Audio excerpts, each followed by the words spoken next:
We're going to start by casting on with our blue waste yarn. I'm going to drop my setup bonnet down into the cylinder, hang all of my split rings, every other needle. One quick tip is to remember to make sure all of your latches are open.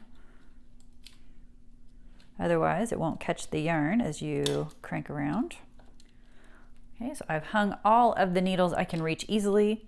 I'm now going to turn my cylinder so that the needle with the first split ring is right at the break in the yarn feeder. Make sure the split rings have dropped below the latches, otherwise it won't catch correctly.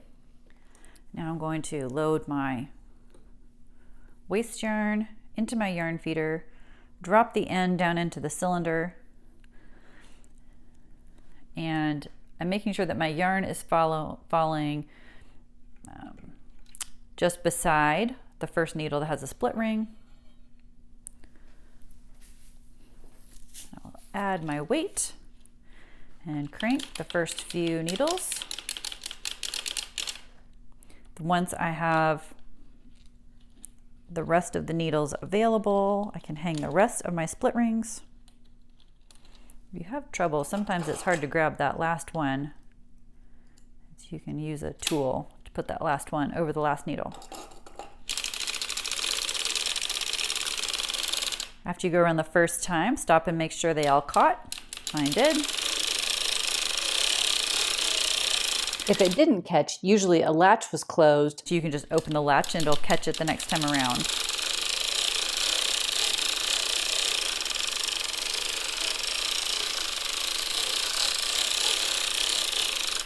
There you go. Once you have a few rows, you're set up and established.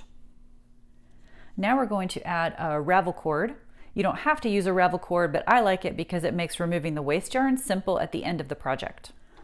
Crank around until the main mark is right at the break in the yarn feeder. So here's my main mark. And you're going to be working with the needle just past the main mark. You will cut the waste yarn with, I don't know, 6 inches or so.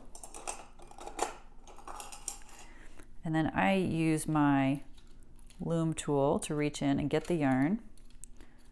So again, I'm pulling it through on this side of the needle that's just past the main mark. So here's the main mark, here's the needle that I'm targeting, and here's where I just pulled the waste yarn through. Now I'm going to drop my ravel cord down into the center of the cylinder, kind of load it into the break in the yarn feeder, and then I'm going to put it around the other side of that needle. So I have the waste yarn coming on one side of the needle and the ravel cord coming on the other. Hold those together for a moment while I weave my ravel cord under the bar at least. And then I like to put a weighted clip to hold those two ends together. Okay.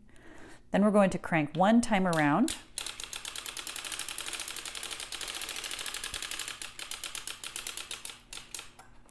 And we're going to do the exact same thing around the exact same needle. So this time we're going to pull the ravel cord through and into the center of the cylinder. We're done with our waste yarn for the moment. We're going to get our project yarn, thread it through the yarn feeder. And I usually start by dropping it into the center of the cylinder. And again, I'm going to now undo that clip I just did and clip all 4 of those ends together. I've got the end, both ends of the ravel cord, I've got the end of the waste yarn, and I've got the new tail for the project yarn. I'll clip all of that into one. Okay, and then drop it in. Again, I put the yarn through the break in the yarn feeder, and then make sure it's falling on the other side of the needle from the ravel cord. So the ravel cord's coming down one side, the project yarn down the other side, and then this time be sure to weave it through the little spring. Now I'm going to Make sure my row counter is on, reset it to 0, and crank 30 rows. Visit us at deanandbean.com and please like and subscribe. Thanks for watching.